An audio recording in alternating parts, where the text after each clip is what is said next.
Natašo Miličević z referatom račun z razrednim sovražnikom primerja srpskega meščanstva.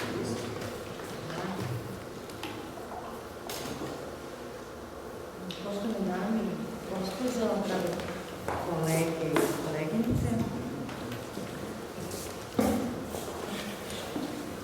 Komunistička partija Jugoslavije kao glavna snaga nove revolucionarne vlasti je u prvih nekoliko godina posle Drugog svjetskog rata nastojala da u skladu sa sopstvenom vizijom i pogledima i po uzoru na sovjetsko iskustvo izgradi novu državu i novo društvo. Izgradnja novog bazirala se na rušenju starog, u čijem središtu je bilo građanstvo sa svojim pogledom na uređenje države i društva. Komunisti su u jugoslovenskom, odnosno srpskom građanstvu videli glavnog klasnog i političkog neprijatelja i ratnog izdajnika, koga je trebalo kao klasu uništiti kako bi se stvorilo društvo socijalne pravde. Revolucionarna vlast je obračun s klasnim neprijateljem sprovodila kroz eksproprijaciju i eksproprijatora. To je zapravo bio i programski cilj revolucije, odnosno kroz razvlašćivanje građanstva. To je značilo preduzimanje niza mera kojima je oduzimana politička, ekonomska i društvena moć građanstva. Komunistička partija je i pored osvajanja vlasti bila prinuđena da taj cilj prikriva isto kako je to činila i u ratu. Umjesto narodno-oslobodilačke, sada je koristila narodno-frontovsku frazeologiju. Na to su uticali unutrašnji, a još više međunarodni razlozi. Osim toga, jugoslovenski komunisti ni u ratu, ani posle njega, nisu razlišćivali građanstvo u otvorenom klasnom obračunu, već u borbi protiv ostataka fašizma i u procesu čišćenja društva od saradnika okupatora, protivnika nove vlasti i protivnika izgradnje novog društva zasnovanog u socijalnoj pravdi i jednakosti. Zbog svega toga, nova vlast je na jedan elastičan, evolutivan način isprogresala građanstvo i na političkom i na ekonomskom polju. Na taj način je postignut i drugi cilj, a to je promjena društveno-ekonomske strukture srpskog, odnosno jugoslovenskog društva. U isto vreme, nova jugoslovenska vlast se uporno borila protiv svega u čemu je prepoznavala stari građanski svet i njegove vrednosti. U tom procesu ona je stvarala osnovi za oblikovanje novog društva s drugačijim vrednostima. Proces razlišćivanja srpskog građanstva zato je bio olakšan posledicama koje je rat ostavio na njega. Malobrojno i slabo ukorenjeno srpsko građanstvo je već i samim ratom bilo brojčano oslabljeno. Misli se na žrtve rata, oni koji su poginuli i tako dalje. Emigranti, takođe veliki broj emigrirao ili ostao u emigraciji, zarobljenici koji se nisu vratili, Jevreji koji su takođe predstavili značajan deo jednog srpskog društva i jugoslovenskog koji su postojali u toku rata bili pobijeni, ili su neki uspeli vratiti da napuste granice zemlje. Misli se takođe na onaj gornji sloj domaćih Nemaca. I s druge strane, to građanstvo je bilo izuzetno siromašno na kraju rata. Tog stanja u redovima srpskog građanstva bili su svesni tada i neki od vodećih predstavnika srpskog građanstva. Tako je Milan Brod sredinom 1944. godine u Londonu isticao da su građanske snage sitne i razbijene, bez spremnosti za angažman u teškoj borbi.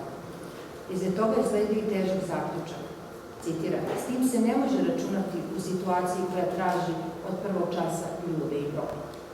S druge strane, srpsko građanstvo je zbog svojih ostrih ideoloških, političkih, materijalnih, moralnih podela ostalo i bez uporišta u borbi sa revolucionarnim snagama koje su želele njegov nestanak. Iako u današnjem izlaganju ću pažnju posvetiti pre svega političkom razlišćivanju i političkom obračunu, treba pomenuti da su uporedo i isprepletano, dakle, vršeni i sprovođeni i ekonomski i svake druge vrste obračuna, tako da prosto to je jedna, kako da kažem, kombinacija najrazličitijih sredstava u obračunu ili razvlašćivanju. Komunisti su političko razvlašćivanje građanstva ostvarili u najvećoj meri u toku rata kroz osvajanje vlasti. Time je rešili u stvari glavno bilo pitanje revolucija, to je pitanje vlasti. Međutim, posle rata to političko razvlašćivanje su dovršili jednom relativno brzom i kratkom roku, uglavnom na jedan zaobilazan način, kroz kompromis i saradnju s građanskim političkim snagama, koje su uslovile u svakom slučaju podržale velike sile i formalnim dogovorima krajem 1944. i početkom 1945. U stvari, ti formalni dogovori zahtevali su uvođenje nekih demokratskih ustanova i to je bio i uslov u stvari za priznanje na kraju promena koje su izvršene u toku rata.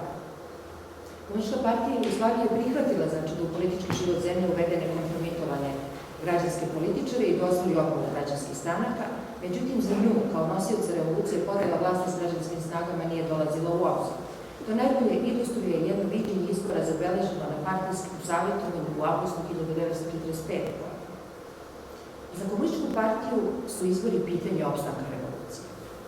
Izbori su, citiram, pitanje daljeg nastavljanja naše revolucije. Hoće li se ona produžiti ili će biti ukočena? Revolucija naša mora da se dalje razvija, mi moramo ići dalje na više etapu borbe.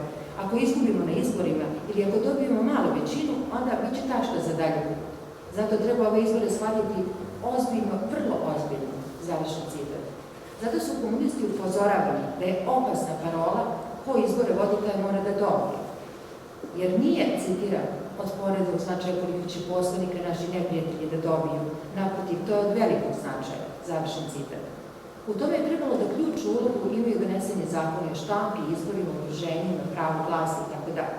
Smatralo se da oni s jedne strane omogućavaju građanima i građanskim političkim strankama da politički rade, ali da s druge strane, ukoliko budu, citiram, pravilno shvaćeni, pružaju priliku, opet citat, da 90% neprijatelja ne bude u mogućnosti da se koristi demokratijom. Ukinuti neprijatelju demokratiju, dati demokratiju masama. To je demokratija masama. Mi možemo čak njihove kandidate odbiti, prikupiti za njih podatke i onemogućiti ih da rade. Završen citat. Ili se krajnje precizno i otvoreno sažimalo viđenje demokratije u rečima, nema demokratije za sve. Milovan Đilac se sećao da se komunisti nisu plašili činjenici da na izborima neće dobiti većinu. Naprotiv, u to su bili sigurni. Ono što ih je brinulo jeste da li bi građanske snage ulaskom u Skupštinu mogle da se institucionalizuju i da svojim istupima oblikuju drugačije javno mnjenje. Za komunističku partiju Jugoslavije to bi značilo restauraciju građanske demokratije, a ne stvaranje narodne demokratije kao savršenog vida demokratije. Zato je komunistička partija Jugoslavije koristila različite načine da građane potisne iz političkog života. Jedan deo građanstva privlačila je na svoju stranu, budeći im različite položaje u društvu. Ovdje bih samo pomenula, recimo, Milana Krola, koji se doduše kratko zadržao na položaju podpredsednika vlade, shvativši da dakle ne može da utiče na dalje tog događaja, on se povukao. Takođe Dragoljub Jovanović, koji je dobio različito opet položaj i u Narodnom frontu i tako dalje. On je bio dosta onako lojalan saradnik, ali je već posle izbora i negde pred izbore shvatio da nije u mogućnosti da ostvari tu vrstu saradnje sa građanskim snagama. Jaša Todanović je bio možda čak i najlojalniji saradnik komunista sve do svoje smrti 1948. godine. Prosto to pripadnik republikanske stranke, on je smatrao da je stvari sa ostvarenjem Republike ostvaren jedan od glavnih ciljeva njegovog programa i same stranke koje je bio na čelu. Druge građanske predstavnike ili političare je komunistička partija moralno i politički diskreditovala, proglašavajući za reakcionare, narodne neprijatelje i slično, a sa trećima se oštro obračunavaju, zaopštavajući ih iz društva osudama. Političke partije preko kojima je srpsko građanstvo artikulisalo svoje posebne interese i poglede na politička, ekonomska i društvena pitanja, onemogućavaju njihovom samostalnom delovanju, bez obzira da je riječ o strankama koje su ušle u Narodni front ili ne. Ove prve komunistička partije Jugoslavije svojom brojnošću i snagom u frontu rastvarale sam i asimilovale. Politička opozicija je bila bez snage i organizacije, bez mogućnosti jačeg delovanja, a nije pokazivala ni veću želju za organizovanošću i zajedničkim nastupom. Komunistička partija Jugoslavije sa pobjedom na izborima na kojima nije zapravo imala alternativu, jer su među vremenu, i demokratska opozicija povukla se izbora, odnosno nije učestvovala u izbori, ona je obezbedila legitimitet i legalitet dotadašnjih promena. Proces političkog razvlašćivanja tim je gotovo završen. Novo izabrana ustavotvorna skupština 29. novembra 1945. godine aklamacijom ukinula monarhiju i proglasila republiku. Sastavni deo tog političkog razvlašćivanja i obično je srpsko građanstvo bilo i rješenje srpskog nacionalnog pitanja. Komunistička partija je to pitanje rešavala pod pritiskom stereotipa ovog velikog srpskog hegemonizma, nasleđenom iz doradnog perioda, po kome je srpsko građanstvo ugnjetavalo i shvatisalo ostale jugoslovenske narode, a u vreme rata dodatno mu je i optuža koja ga terpila da slom države i izgleda.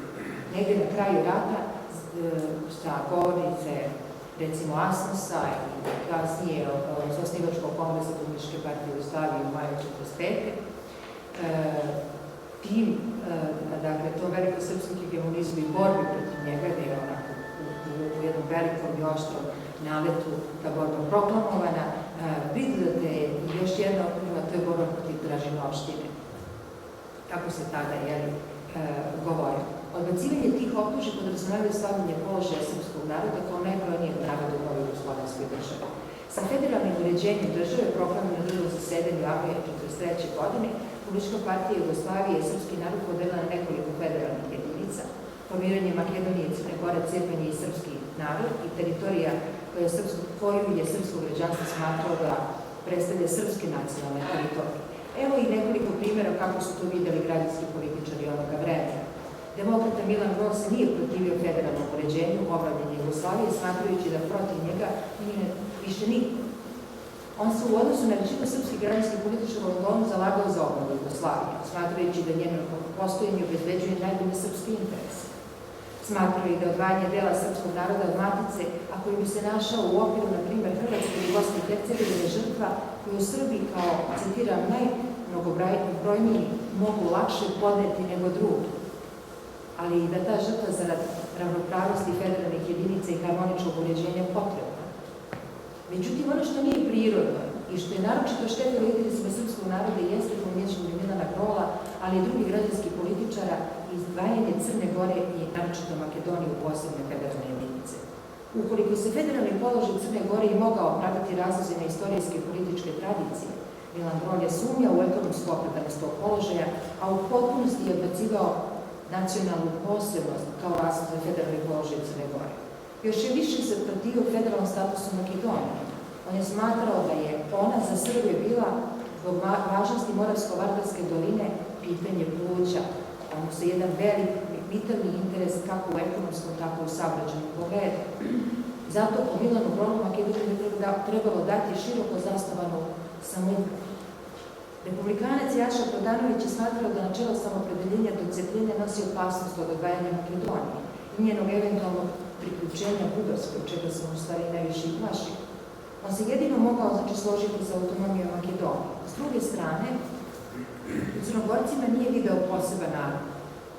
On je sa sednica Narodnog fronta Srbije u aprilu 1945. godine podvlačio da je besmisleno tvrditi da Crnogorci nisu Srbi, jer se nijedna skupština nije izjasnila da su Crnogorci poseban narod i da nisu Srbi. Zbog toga je zločinom isticao, citiram, Crnogorce nikako ne mogu priznati kao poseban narod, završen citat. Naročito se usprotivio shvatiti da srpski narod hegemonistički, naprotiv, po njemu, on je široko, ali značajniji problem predstavljao je, citiram, šovinizam drugih oko nas, jer se manifestuje na mnogobrojne načine, završen citat. Vasa Čubrilović je pod prava samopredeljenja do odcepljenja zaključivao da se, citiram, svima daje ovo pravo, ali srpskom narodu se ne daje. A Vasa Čubrilović je jedan od građanskih političara levo orijentisanih koji je ušao u vlast, do duše on je pre rata bio čak malo desnije orijentisan. On je postavljao i pitanje, citiram, da li je u interesu države stvaranje tolikih pokrajina, a ne vođenje računa o stvari srpskog jedinstva, završen citat. Protiveći se stvaranju federalne Crne Gore isticao je da ne samo da je crnogorska tradicija čisto srpska, već i da se kod Crnogoraca, citiram, radilo o prvenstvu u srpskom narodu, a ne o formiranju posebne narodnosti. Završen citat. Čubrilović nije vjerovao da ima 20% Crnogoraca koji hoće s posebnu jedinicu, pa čak i 5%.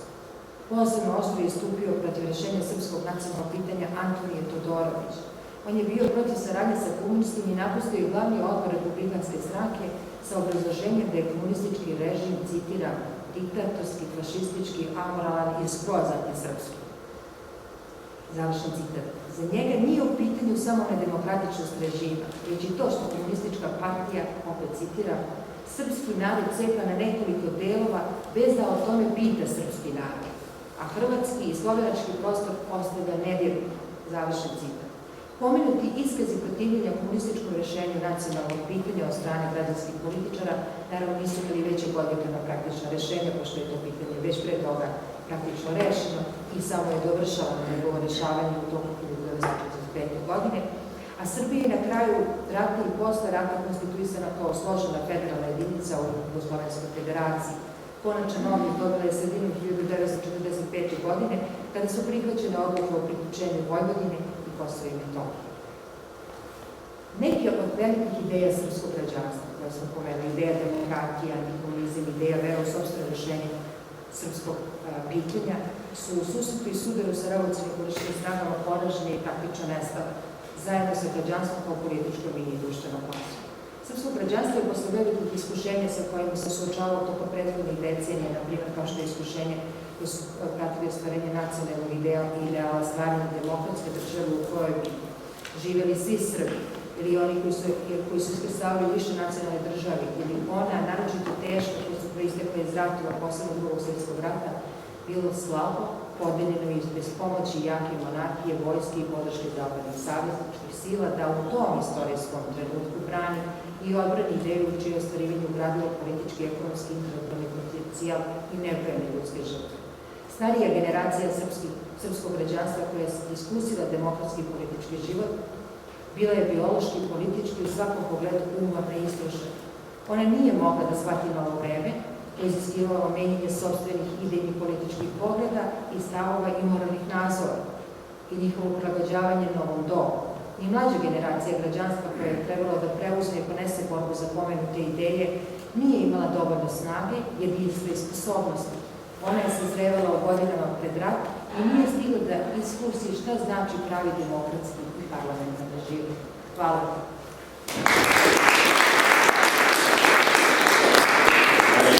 Hvala za to izredno zanimivo in tudi kar stališče predsedstva, neverjetno natančno 15 minutno predavanje.